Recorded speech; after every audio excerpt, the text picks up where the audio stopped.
What's going on, FA Nation? John Impemba here with Howard Bender. Welcome into the Fantasy Alarm NFL DFS podcast and live stream recording here for week 13 of the NFL season. Howard, we got 12 games on this main slate this week here, coming off of the Thanksgiving Day week, where we had 3 Thursday games and your usual primetime games. Gave us a little bit of a shorter main slate, but 12 games here back on the docket this week. Just 2 teams are on buys.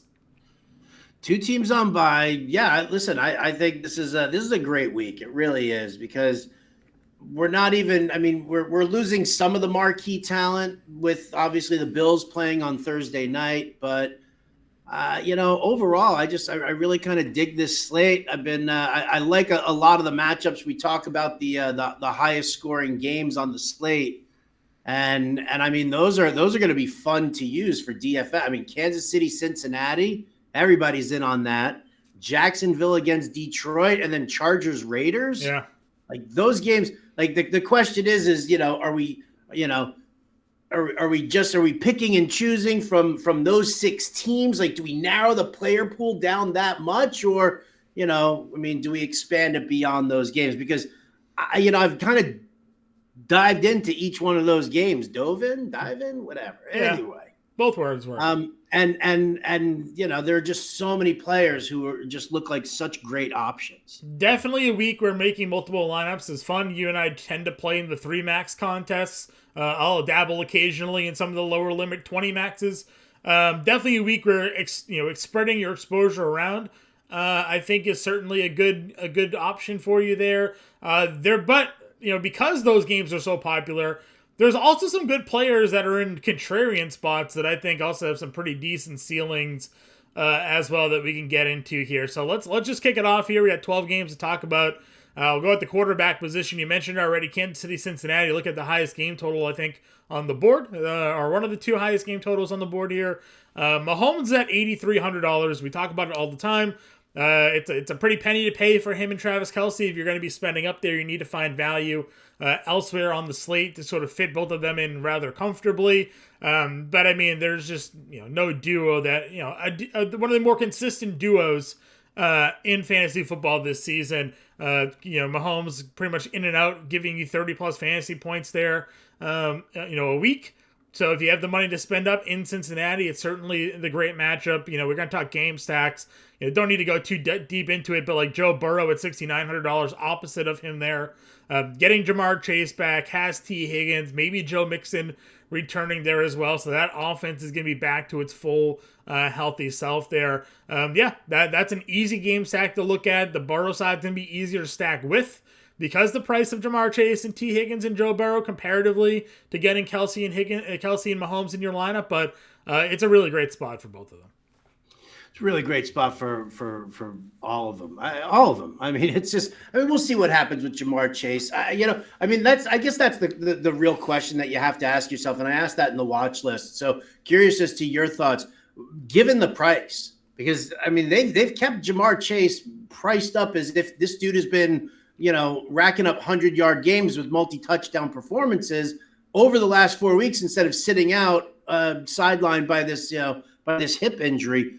Is that a price that you would pay? Yeah, listen, I'm of the belief that the Bengals wouldn't put him out on the field if he wasn't healthy enough to go out there and play at full speed. And if that's the case, that is what Jamar Chase costs. So yeah, I'm willing to go ahead and take some darts on him. There's a good chance, because he's priced the way he is. And you and I think we've talked about this earlier in the year anyways, and I've definitely written about it.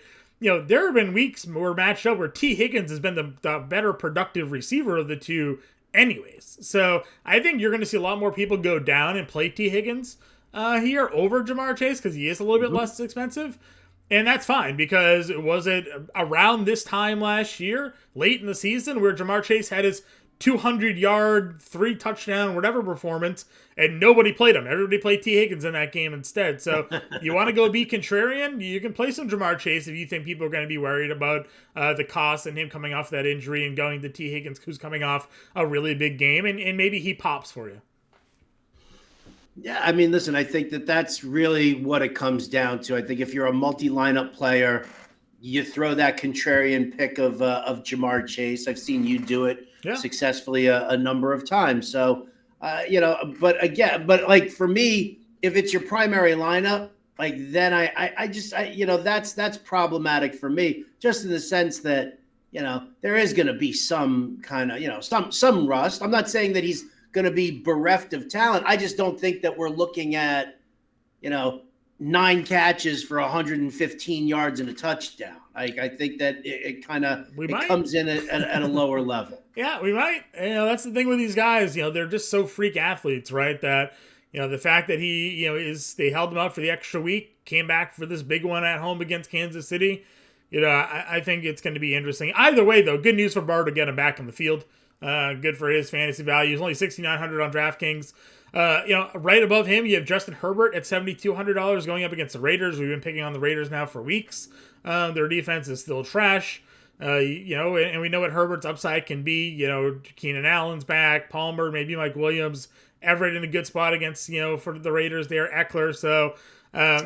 Can I let me jump in on Everett real quick? Sure. Sucks when Keenan Allen is in the lineup. Yeah. Great. I was trying to figure that out because he was in such a great spot last week. Such a great spot against Arizona. And then I was like, Keenan Allen's taking all of the underneath work. Sure.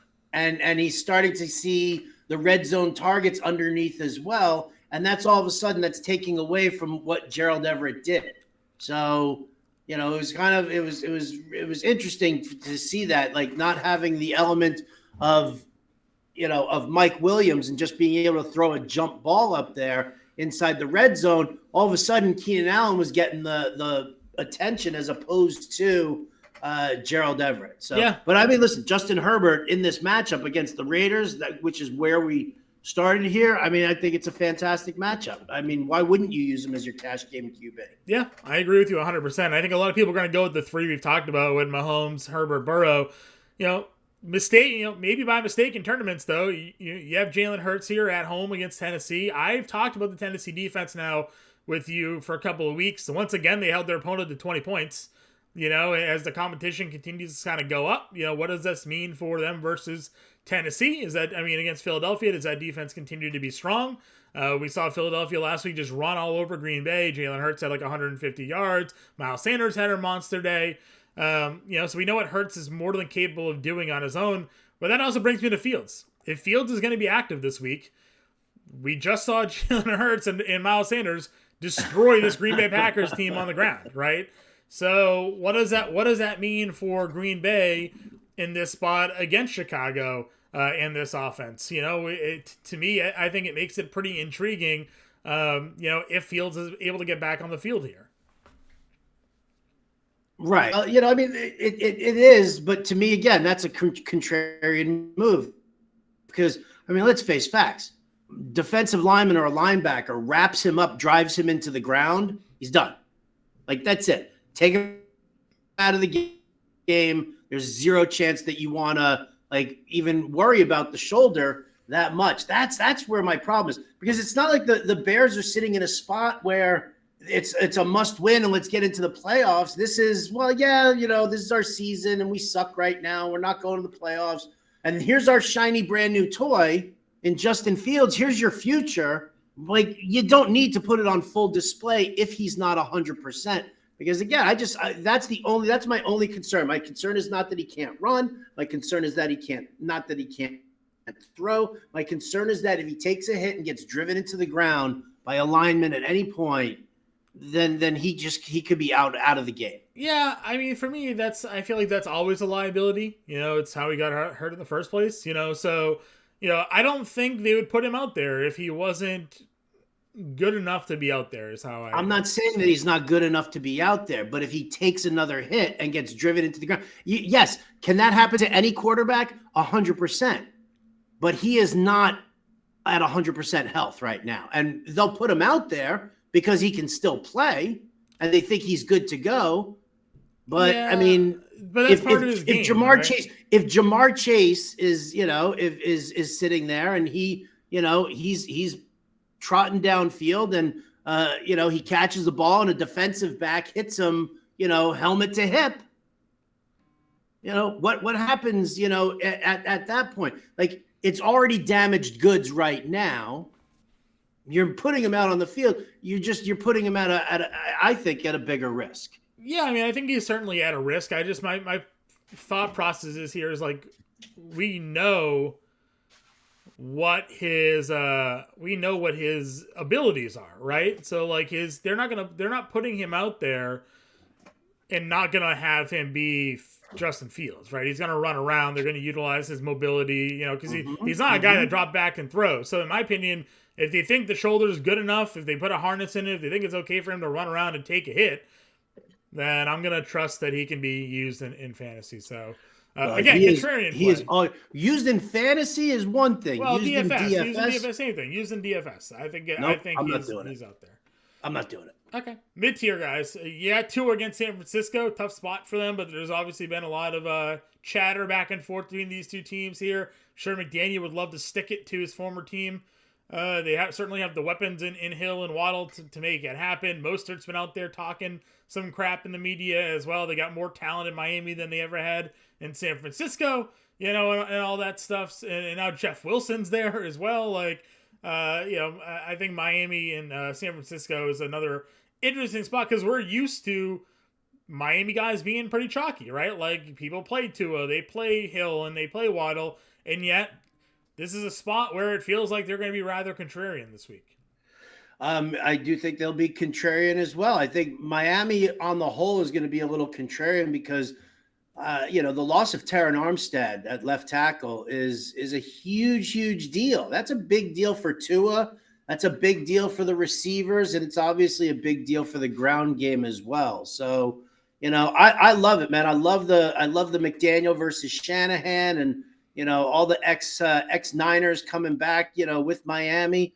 I think it's a great narrative. But again, do you see that? Did you watch that game against Houston? Yeah, you could say Miami took their foot off the gas a little bit, but Terron Armstead came out and things just changed. The Miami offense didn't do shit when Terron Armstead came out of that game. And, and so all of a sudden, I do worry. Come on, Nick Bosa and company going up against them. I talked to Coop about sort of this already, and he just says they're just going to throw an extra tight end out there on that side, and that they're just going to protect the Armstead absence in that direction. They won't use Gesicki, obviously. They'll use a blocking tight end. As Durham Smythe, I think, is their guy that they got. Hey, that's a touchdown catcher right there. Is Durham Smythe? In the red zone for sure. But they'll just stack that side to help protect where that weakness is going to end up being. So, but again, it's more so for contrarian because this is a high scoring offense. High output guys, and no one's going to be on them. So if you want to build that contrarian lineup, this is what we always talk about when it comes to being contrarian, right? It's not just being contrarian for the sake of being contrarian, like, oh, no one's going to play this guy this week, I'll play him.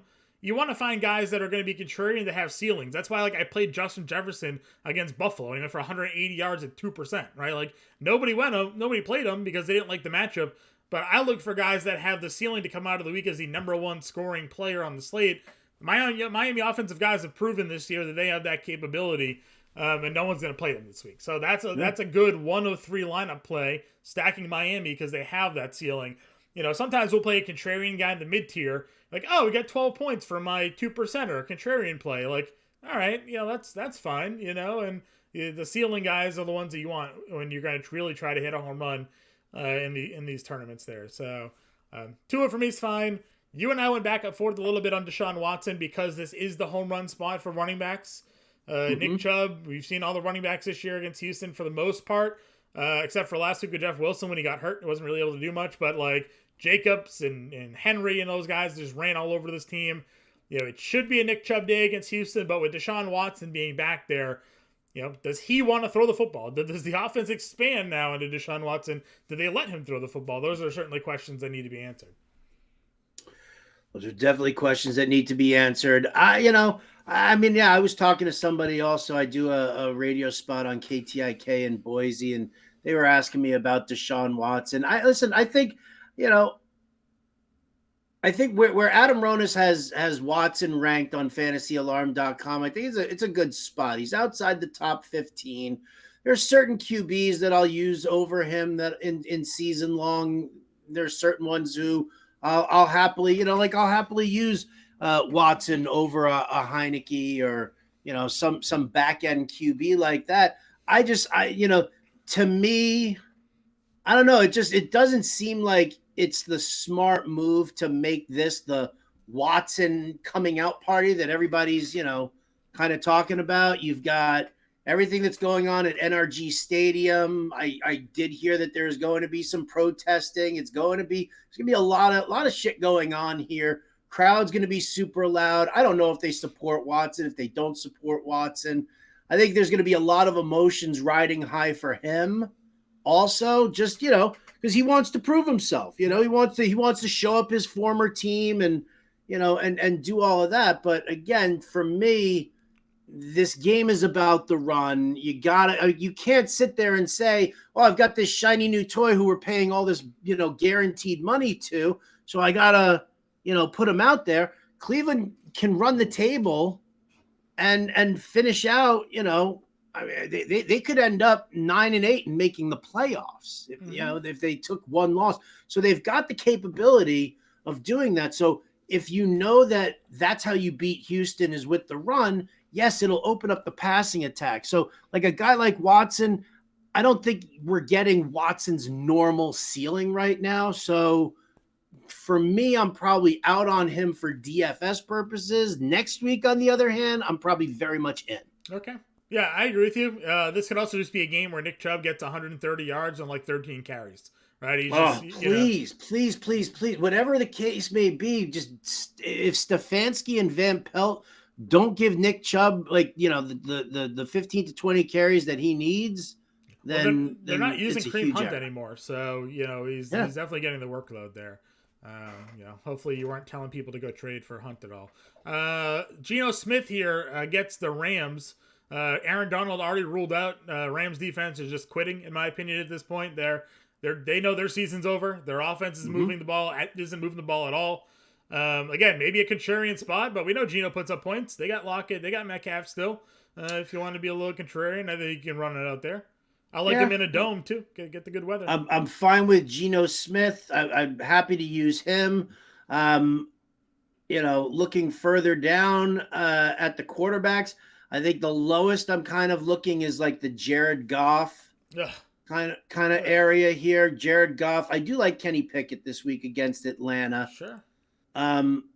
But I think that's pretty much that's as low as I really want to go. I don't even want to go to the Heineke against the Giants no. aspect there. Yeah, you're not going there. Lawrence, again, we're probably gonna all get suckered into playing. Oh, nice guy. You know what? Because I've got him in my lineup, so he's not in the player pool anymore. So yes, Trevor Lawrence at 5,900 on DraftKings is a huge play this week. Yep, and I actually threw Kirk Cousins in the quarterback coach this week as well, because this is the cheapest he's been all season. Still has Justin Jefferson and T.J. Hawkinson and Adam Thielen, and I know your Jets defense is good. That's one of the things they do well this year's play defense, but it's the cheapest Kirk Cousins has been all season. So he's at home. I mean, there are too many guys who. I mean, why go to Kirk Cousins? I mean, how badly do you need that 200 to go from Lawrence to Cousins? Well, again, we're talking. Chalky is Lawrence, but if you can be contrarian and get Cousins and at 57 and stacking with Jefferson, who's going to be low rostered. Again, I'm looking for ways to, how many times have we played Jacksonville this season as the chalk and they haven't come through for us? No, I hear you. So I hear you. That's just kind of a way that I'm looking at it, is the fact that I think Cousins is too cheap for the offense that is around them. Well, I also think you gotta, and this is one of the things that you and I talk about before. You have to look at building cash lineups too. You can't just sit there and talk about GPP lineups and being contrarian. Like that's, I mean, listen, you just rattled off 5 different QBs that you would want to use as a contrarian play. Yeah. Which is fine, which is great if you're building, multiple GPP lineups. But if you're a cash game player and you're just trying to grind it out, half of these plays that you're throwing out there are, they're just way too risky for cash. I think we just need to point that out to a lot of people who play. Sure. Do you think Lawrence is less risky than Cousins? Do I think Lawrence is less risky than Cousins? No, I don't think that he's less risky than Cousins, but Lawrence is a guy who you could probably use in a cash game because of where his ownership is supposed to be. Okay. You're gonna be able to build a fantastic lineup around that, but you're also going to get rock solid production out of Trevor Lawrence, which is just really what you're looking to do for cash. I would rather use Lawrence in cash this week than Cousins. Okay. That's fine. I mean, his recent production's been good, but we've just been in spots before where the public has been wrong on the Jacksonville Jaguars this season. So, just consider it is a good price. You know what? The public's been wrong about Kirk Cousins in a number of situations this year. I don't remember many people really heavily touting Cousins in a lot of different matchups, though. I would feel like we were burned by Lawrence, at least from the fantasy community side of things, a few times already this year. I mean, Houston notably was the big one. Everybody was expecting them to come out there and run all over that team, and they did nothing that game. So yeah, listen, Vikings against Detroit, Cousins went 260-2. Against the Bears, another shit team, 296-1. Yeah, but 18 is fine. 296 is 23 fantasy points. Right. No, I understand that. I'm just saying that this we're sitting here looking at it. I mean, he's had his bad games, in addition to his good games. I mean, it's not, I'm just saying that when I look at what's going on and what we've seen out of Cousins and based off of his matchups, I'm perfectly fine using Trevor Lawrence in the same spot because I think that, I think that there's a higher ceiling for Lawrence against Detroit maybe than Cousins against the Jets. Sure. That's fair. All right, let's go to running backs. We have obviously the top guys are all on the slate here. McCaffrey, Eckler, Henry, Chubb, Jacobs, Cook, like you name them, they're all there. McCaffrey's obviously dealing with a little bit of an injury. Jacobs missed practice as well, but assuming that he is all set to go at a limited participation on Wednesday. He has a great spot here against the Chargers. Chubb's great spot against Houston. So pick your poison with the top price guys. It's going to be hard to really go wrong with most of them outside of, I guess, Barkley, right? And everybody else is in a pretty good spot here. Yeah, Barkley's in a tough spot. Henry running against Philly is in a good spot. Eckler, I like. Chubb, I like. Yeah, I mean, it's, Jacobs again. But this is what I'm just letting you know right now. I'm going to call it right here on the podcast. We're recording at 3:44 p.m. Eastern on Thursday. Is that we're going to be like, Josh Jacobs is fine. He had this calf issue last week. He's totally fine. And he's going to go and he's going to fucking start this game. And then he's going to come out in the first quarter. And the rest of the night, it's going to be Amir Abdullah. I would hope that it would not be. Because everybody's going to be like, oh, he's fine. He did this thing. We had this problem last year. I sat Jacobs last week and I got screwed out of it. I'm never going to do that again. He had 300 total yards in that game. That is just absurd. I know. He had 303 total yards that game. That is absurd. He's going to be super chalk. So it's just. He is. Mid-tier guys. Where are you targeting here? I guess you're probably in on ETN if he's good to go.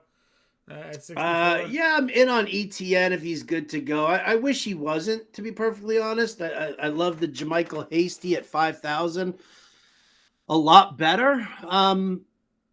So I mean, mid-tier guys playing Jermichael Hasty. So what's that? So just got shivers thinking about playing Jermichael Hasty. Only if ETN is out. I love Aaron Jones at 6,900 going up against the Bears.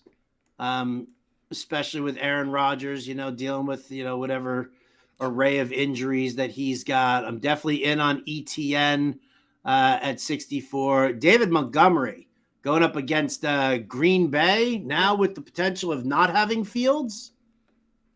I like that. Yep. I was big on Montgomery last week thinking Fields was going to be hurt. And then once they took Fields out of the game, I was like, yeah, you're probably going to want some Monty with the volume. Still got the passing down work, got the carries. They just got blown out, so nothing really you can do do there. But yeah, great spot for Montgomery there from a volume standpoint. Where are you this week running up against Dameon Pierce? We've talked about this now for a couple of weeks.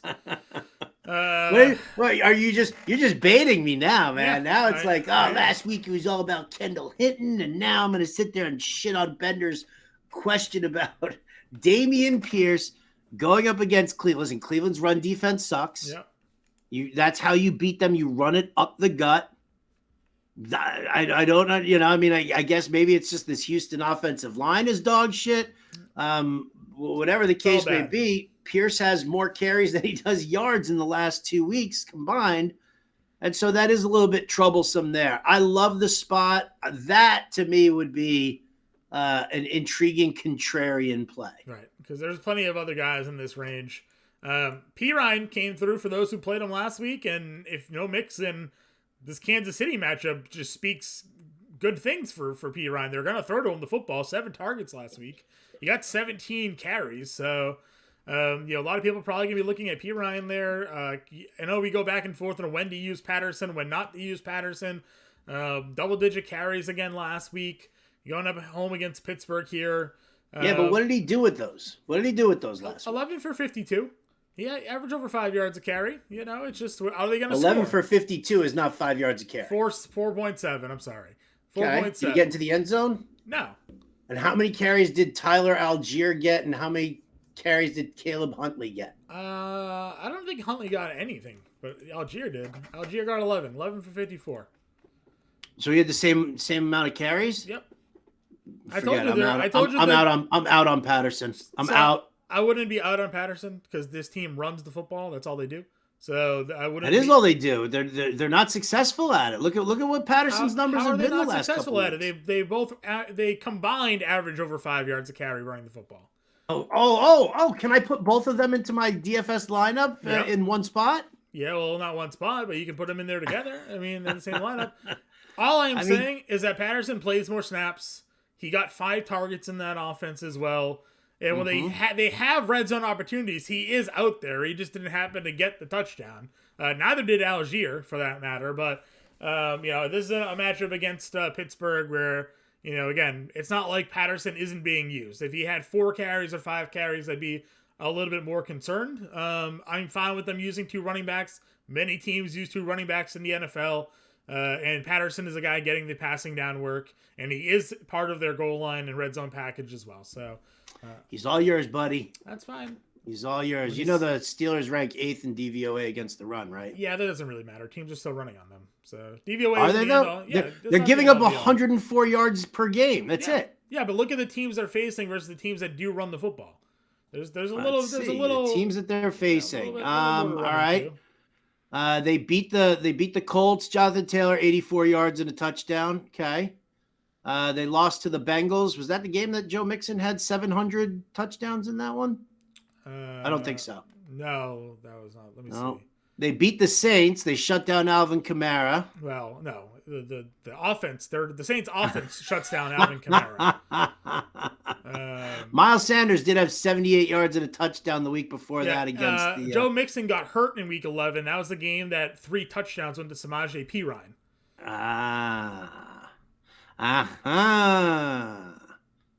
All right, listen, Patterson's all you. So wait, I love this lineup that you're building right now. It's who do you got going on? Cousins, you got Justin. Oh, is it Fields or Cousins? Which one? Yeah, we got Cousins in there. We got Patterson. Listen, all I'm saying is, and you and I go through this all the time, right? Ratings are great, right? DVOA, DVP, OPR, whatever you want to look at, all of those are great.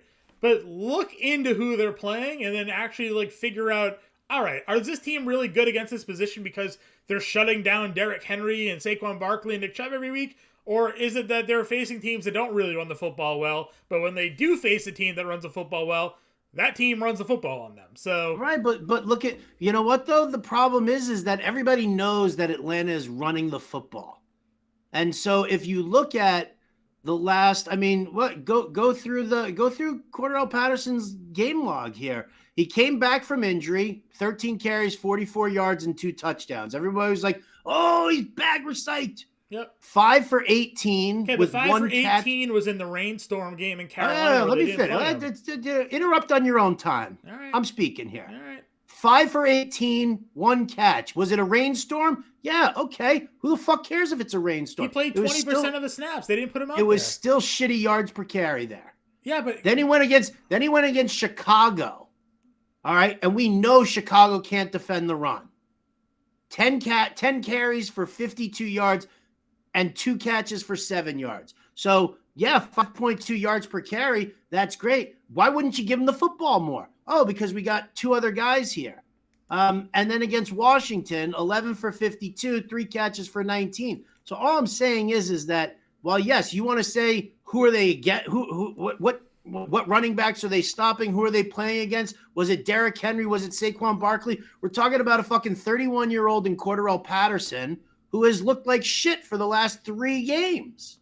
How do you say guys look like shit averaging 4.7 or whatever it was and 5.2 yards per carry? Because you're just looking at the numbers. Did you actually watch the game? Did you watch Cordarrelle Patterson? Did you watch him pick up any yards after contact? Did you see the time that they were using him on the field? Or were you watching Red Zone? Watching Red Zone. Like everybody okay, else well, is. watch the fucking game. Watch the actual game itself. Don't just sit there and because Red Zone is a highlight show. Well, I mean, they focus in on when there. you're inside the red zone, but look at what's going on. When I play Cordarrelle Patterson, I see how he's being used on the field. I mean, it's not as if he's doing nothing when being out there. He gets the snap share, which matters. He's still out touching for the most part. Algier, they're not using Huntley at all. He's only had 1 carry in each of the last 2 games. It's just the 2 of those running backs getting the workload. Would you be impressed if somebody started talking about the fact that Marcus Mariota has like a 70% completion rate? No, you'd be like, the dude throws 20 times a game. He better have a fucking 70% completion rate. Sure, but there's a little bit of difference of how he's being used in certain matches versus we know that he's only throwing the ball 8 to 9 times, right? All right, okay. All right, listen. I don't think I was 100% wrong about the Kendall Hinton call last week. I don't think I'm wrong about this Cordarrelle Patterson situation. Kendall Hinton did have almost 10 fantasy points, and he was tackled at the 1. We got screwed there, those out there watching this. He got tackled at the 1-yard line. Listen, you know what? That doesn't pay off in fucking DFS, though. Oh, he should have had that touchdown. He didn't. I agree, but he still didn't let us down at 3.7K. But he didn't have any, legit upside either. I mean, I would again disagree with that. He had 2 red zone targets and almost got scored. So if he had 16 fantasy points at 3.7, it would be a different conversation. How much money did you make on your lineups that you played Kendall Hinton? That one cashed, actually. That one did cash. How much? Did you double your money? 15.3 max, whatever the payout was. Yeah, I think it was like $35. They don't pay anything. All right. Other running backs here as we work our way down the list. Please. Since you like to get all worked up about. You're so fucking stubborn, dude. Like, that's the funny thing. You're like a fucking terrier on a bone. It's not stubbornness. It's just explaining the process where these guys aren't just dismissed. There's actual merit to playing them in contests and tournaments. I know you always want to talk cash games, which is fine. We can talk chalkier running backs as we move down, but is Cordarrelle Patterson in the running back coach this week? I don't know. I didn't write the running back coach this week. I know you didn't write it, but you're the managing editor here. Did you not take a look at it and see what was what the piece looked like? I don't 100% recall what Vreeland has put in the running back coach at the moment. So. All right, I am in the running back coach right now.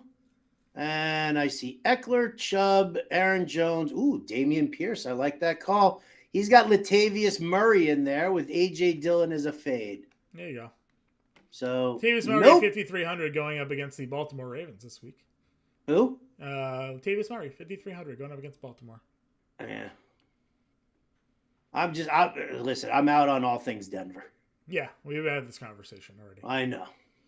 Don't even mention a Denver player to me. You don't even have to. You want to play hasty apparently if there's no ETN. Only if there's no ETN. Yeah, no ETN. Nice 12 carries for 28 yards last week. So, yeah. What's that? So nice 12 carries for 28 yards last week for. What kind of catches did he get? Oh, now we want to talk about his receiving game. 5 for 60. Well, because that's the only reason that you're using him. You're not fucking worrying about ETN because of his rushing work between the tackles either. Well, he does get the volume, though. He does get the volume there, but listen, so they used Hasty in a different fashion. How did he do last week? Yeah, good game for him there. We'll see. Who did better last week, Cordell Patterson or JaMychal Hasty? That would be JaMychal Hasty. Big week last week. 5K, JaMychal Hasty. Yeah, put him in. I'm just saying, if ETN is not in, sure, you're going up against Detroit. Yeah. Does Darrell Henderson have any impact on that game for Jacksonville this week? No. Okay.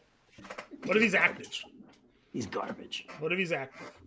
Well, I'll still play JaMychal Hasty at 5K. Would you play Jalen Warren or JaMychal Hasty? Would I play? Oh, Jalen Warren. That's an interesting one. Najee Harris is completely out. Not yet, but trending. No. I'm just saying if he's out. Yeah. Then yes, I would be in on him. I would be in on Jalen Warren for sure. Zonovan Knight at $4,600. Yeah, I don't see why not. I mean, Minnesota's run defense isn't all that great. I mean, it's an okay play. Okay. Yeah. Apparently, Amir Abdullah, if Jacobs is out, I would use him as well. Okay. Is Abdullah the guy that gets that work, you think? Yeah. Okay. At least that's what the Raiders said. Interesting. Say I know that they'll mix in Bolden, yeah. But I feel like Zamir White's kind of fallen out of favor on that squad. Yeah, I would probably agree with you, given, again, just the complete lack of workload that he's been getting. So, no arguments there. Any other running backs here for you? Nah, I don't think I didn't mention Pacheco, but I'd play him at 57. Yeah, I'd play Pacheco. We argued about Patterson too long, but Pacheco's there at 57. We didn't argue about it for too long. You just wouldn't let go. Well, I had to make sure you understood where I was coming from. Oh, I understood where you were coming from, and that is not a place where you want to live, sir. No one has seen the last of James Robinson. Imagine if Robinson's active this week. Who said nobody's seen the last of James Robinson? Robert Saleh. Oh, Jesus. Yeah, wild. All right. Way to shit all over those Zonovan Knight shares. All right. Wide receivers here. Justin Jefferson's at 89, Tyreek Hill at 88, Adams at 87. Yes, and yes. Happy to use all three of them. I agree. Chase, Brown, Waddle, Higgins, Amon-Ra St. Brown's your 7K range. Gotta like Amon-Ra St. Brown here for sure. Yes. We've talked, obviously, Chase and Higgins already. Both can be in lineups. Chase probably the more contrarian of the play. AJ Brown against his former team. You like the revenge game narrative. Like, wouldn't you like that with AJ Brown? I do. This is another spot where it's like, is the Eagles' passing game regressing a little bit? Yes, it is. So is that because what they're leaning too much on the running game because they know they do it well? Again, 6 targets for Brown. Devonta Smith's kind of been the same way. Dallas Goedert's not there anymore. He's expensive. But if you believe in the narrative, sure, we've seen the pop games already, but... Well, would you rather go Chase coming back from injury at 79 or AJ Brown at 78 against against a weak secondary? I mean...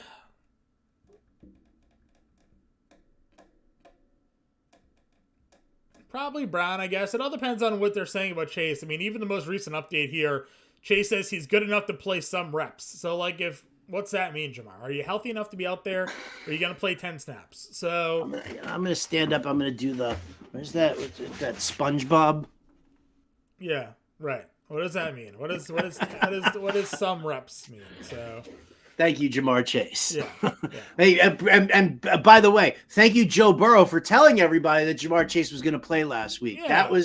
That was fantastic. I appreciate the fact that Jamar Chase went to the same medical school as fucking Jerry Jones did. Yeah, and we've had plenty of times where coaches go out there and say they're going to be limited, and then they still play like 40% or 50% of the snaps, and it doesn't matter. So it's crazy. 7K range is fine. If you want to go Brown, that's fine. I like Waddle there. I'd rather play Waddle, Higgins, and Amon-Ra over AJ. I think. Mm-hmm. Okay, I'm on you. That spot. Under 7K range, I've talked about DK Metcalf and Lockett. Lockett's at 6K, Metcalf's at 6.7, so they're bookending your 7K DraftKings spot there. Keenan Allen should be a lock and load cash game option for everybody this week. Once again at 65. Kirk in your tournaments, probably your cash games as well at 63. Cooper. You like Cooper going up against Houston? You will get some throws to Cooper once the passing game opens up. Okay. I almost want to just guarantee it, but Okay. I don't want to guarantee anything. Sure. What's our Mike Williams thing here? Mike Williams remains sidelined, so probably another week for him out. Ayuk, Lockett, we talked about him. We Yeah. talked, I like Juju coming back in this matchup against Cincinnati. I don't really particularly care for their secondary. I like Josh Palmer if Mike Williams is out. Yep. I think that's definitely worth a play. And then as I kind of scroll down, I guess, maybe Christian Watson. Skipping past your boy, Alan Lazard, played 100%. I gotta, man. I mean, you could. I don't even know if I can, utilize Lazard in a cash game because his floor has dropped significantly over the last couple of weeks. And you got fucking Romeo Doubs is coming back this week. Is Romeo Doubs coming back this week? I believe he is. Well, Lazard did play 100% of the offensive snaps last week. So. Very nice. I love some Lazard. I just think that, again, like since Aaron Rodgers started whining and crying about his thumb, it's been problematic for Alan Lazard. Yep, I agree with you. Just pointing out that he played all those snaps because other people have also been talking about his demise on Twitter lately. Garrett Wilson. How is Kevin Tompkins? He's doing good. Garrett Wilson, 5,300. Are we believing Mike White? We didn't even talk about him at quarterbacks. Are you buying the Mike White hype as a Jets fan? No. Okay. Just checking. And when people ask that, I immediately point to his game log last year. Look at the 4-game span that Mike White played. First game, beautiful. Second game, good. Third game, Fourth game, I think he threw for under 200 yards with 4 interceptions. Yeah. Was that a Buffalo that shut him down? Might as well have been. Doesn't really matter. Okay. Either way, he sucked. All right. That's fine. But I don't hit Garrett Wilson against this shitty Minnesota secondary. That's what I'm saying. I still think that he's going to throw enough to get Garrett Wilson to be a value at 5,300. Yeah, I agree on that. George Pickens at 51. George Pickens at 51. Yeah. It's been good. Yeah. I think it's a good matchup. AJ Terrell doesn't shadow anybody. Pickens moves all over the field. I think Pickett to Pickens will be a nice little addition here against the Falcons on the road. He just needs to hold on to the football when he's thrown to him in the end zone because he has some problems there lately. I like Slayton at 51 too. Him and Jones still have that connection. Washington secondary is nothing special. Nothing special. Let's see here. Zay Jones. Well, no. Fuck that. 24 targets the last 2 weeks. I know what he's seen. The last 2 weeks. Okay. You want nothing to do with it. You know what it is with Zay Jones is that Zay'll have himself a good game and everybody's in on him and everybody's excited. Oh, he was limited at practice today with a chest injury. Yeah, Way to go, Zay. I don't even know what that means. I mean, 24 targets in the last 2 games. Good, solid games. Kansas City's pass defense, weak. Baltimore's pass defense, definitely weak. Didn't do anything before that except for 1 game against the Chargers, and that was a garbage time touchdown that he ended up with. I just don't think there's a lot of inconsistency for Zay Jones in targets. 24 over the last 2 games, 8 the 2 games before that. Mm-hmm. Yeah, I mean that's inconsistencies with Jacksonville's offense. I find so. I mean, there was a stretch. There was a stretch where Kirk was almost unplayable for a bit there as well. So that is true. I'll go with the Marvin Jones revenge game now. I called out the Marvin Jones play on our Quick Out podcast as well. I think that there's always a touchdown potential at Marvin Jones. It seems like as well. He caught one last week. He's at 2 on the season. It could certainly be a spot where he goes up and surprises there. I also talked the opposite side, the DJ Chark, revenge game as well. If you wanted to, take a look at it, it could potentially be there. Oh, that might be entertaining there. Marvin Jones and DJ Chark. Yeah, Chark is $3,800, 5 targets last week. We caught one of them for a score. So, Hasn't looked great since coming back yet, but it's still a guy that's potentially going to be in play. They just got everybody back. Like Reynolds is back, Raymond's there. They have Amon-Ra St. Brown. Like they have a lot of wide receivers. They can kind of feel like they're in front of him there. One week later, Treylon Burks is more expensive than Robert Woods. After Robert Woods was over $5,000 last week, and Burks is like 40 whatever. Now he's up to 46. I'm still. It's a tough spot. Not really when you want to play it, but moving forward, Burks is just the guy you want over Robert Woods. So, yep, I can dig that. Any other value wide receivers for you? You go play Mac Hollins at 46. I could look at Mac Hollins at 46. Listen, Burks, Hollins. I'm scrolling down through it right now. MVS might be a GPP play. He's good for like 4 catches for 60 yards. Maybe one of those gets him into the end zone. Sure. Marvin Jones, like I said, at 4,000. So you had DJ Chark at 3,800. Mm-hmm. How about? I'm not going to say it. I'm not going to say Kendall Hinton. How about I always love going with plays that I've shit on profusely before. But now all of a sudden, when you see the target rate kind of go up and the usage and you hear the comments, what about Sky Moore at 3,100 against this Cincinnati team? So those of you who are watching the live stream know that I clicked on Sky Moore like 4 minutes ago, waiting for Howard to start to continue talking about him because I figured that's where you were going. I talked about this play as well. Snap shares around 50% the last 2 weeks. So he's still not we don't really love where his snap share is yet, but it's better than it's been. And 12 targets the last 2 weeks is fine. Definitely what you want to see. The biggest issue is that he's still returning kicks for them. So he doesn't always, he's not out there for the first series. He's out there in 3 or 4 wide receiver sets. Justin Watson is actually seeing more snaps than he is. Watson's only gotten 6 total targets. So not great production out of Watson. He's just on the field more. He's a good downfield blocker. Yeah, something like that, right? So no, I mean is that it? Is that why? Yeah, they said it's so funny. And I was listening to a broadcast, and they were talking about wide receivers who are really good about blocking downfield, and how they end up they end up playing a ton of snaps, but it's like the blocking tight end. The blocking tight end will play 78% of the snaps, but who gets the touchdown catch? The dude has just played 22%. Right. The week that Darnell Mooney goes on IR, Chase Claypool's down to $3,800. So yeah. You're gonna probably have to get some Claypool in your lineups and GPPs here at 30. Do you though? Do you really?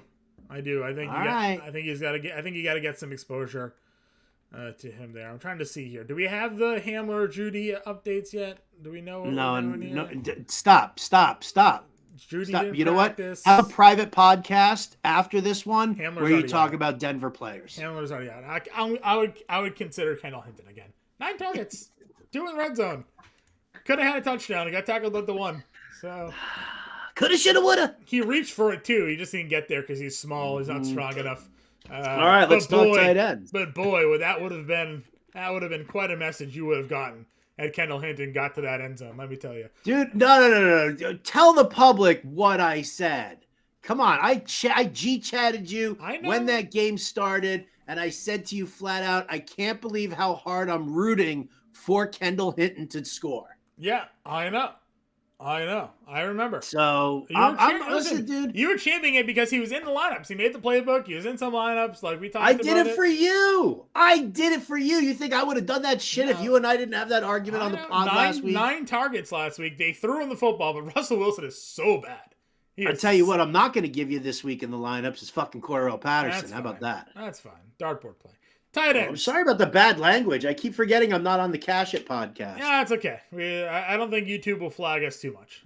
Please forgive me, people. That's my bad. Tight ends. Kelsey at 79. Andrews at 66. Those are your top 2 price guys.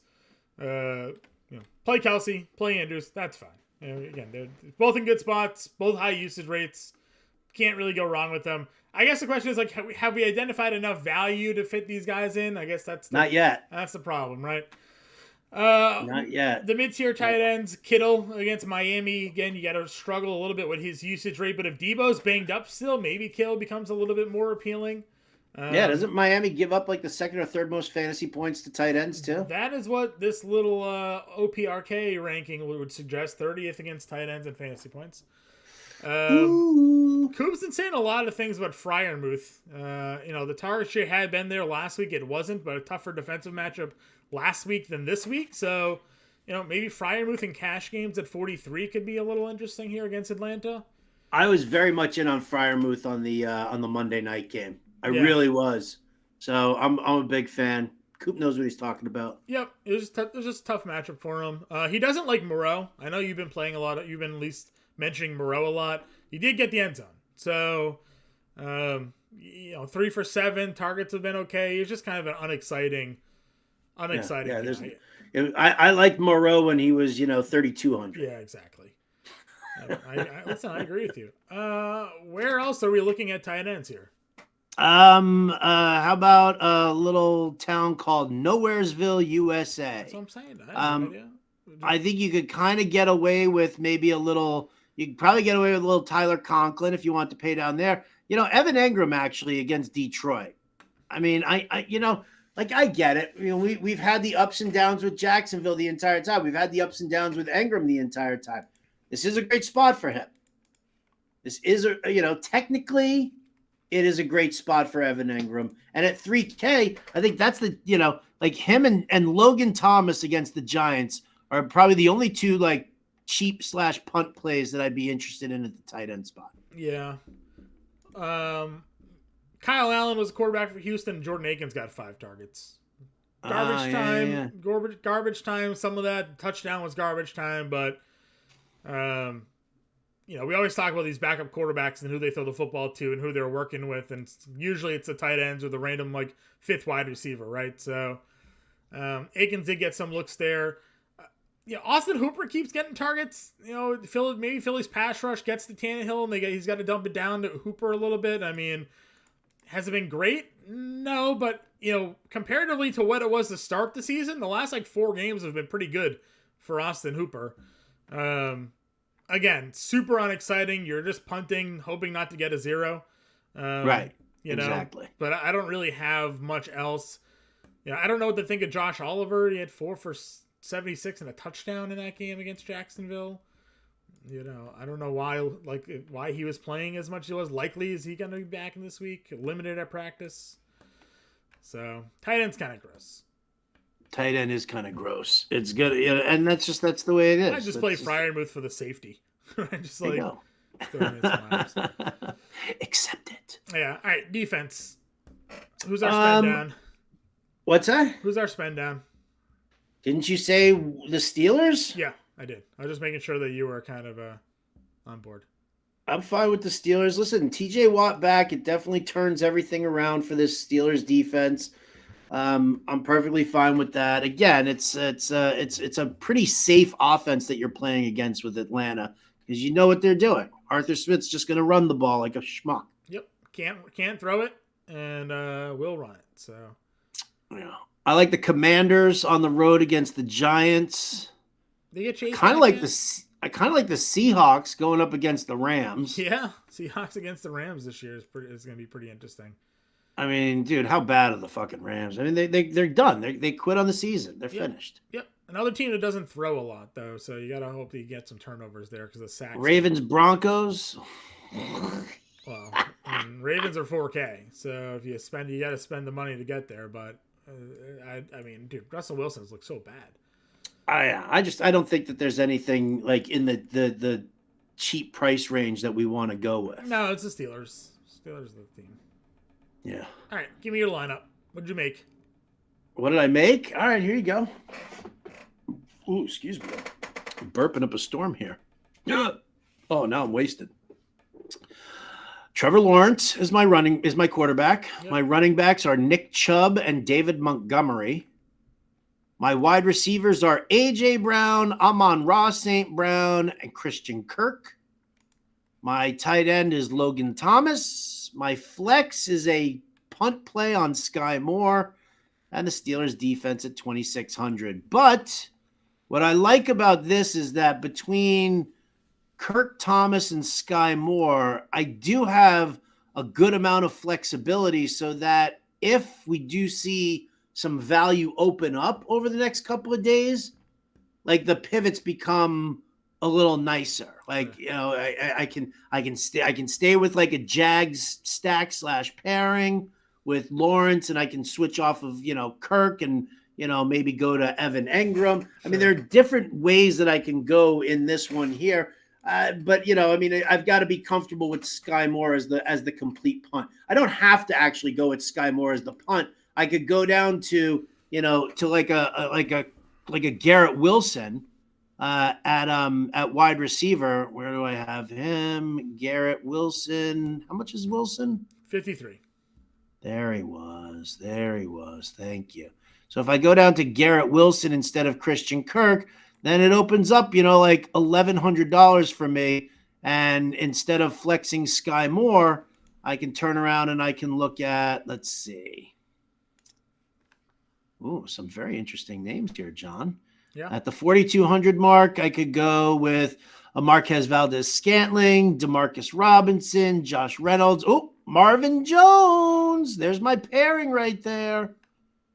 Marvin at 4K. I could go to Chase Claypool. I could go to DJ Chark. Yeah. So I've got some good flexibility in here. What I love about this lineup, though, is the Lawrence, Chubb, Montgomery, Brown, St. Brown, and then kind of adjust it from there with those last three spots. Okay. Do you have a lineup, John? Yeah, I mean, I just made a couple of pivots off the lineup that you made. I went from A.J. Brown to Keenan Allen, and that let me go up from Logan Thomas to Pat Freiermuth. Ooh. So Lawrence, Chubb, Montgomery, Keenan Allen, Amon-Ra St. Brown, Kirk, Freiermuth, Sky Moore, and the Steelers defense. Well, what happens if you go from like Chubb to Cordero Patterson? What does that do for you? So I went to Montgomery to Jalen Warren. That opens up some cash if you wanted to go there. How much is Warren? 49. I tell you, man, that'd be if they say Najee is out, I'm all in on Warren. He's gonna rock. He did not practice today. So Warren didn't? No, Najee.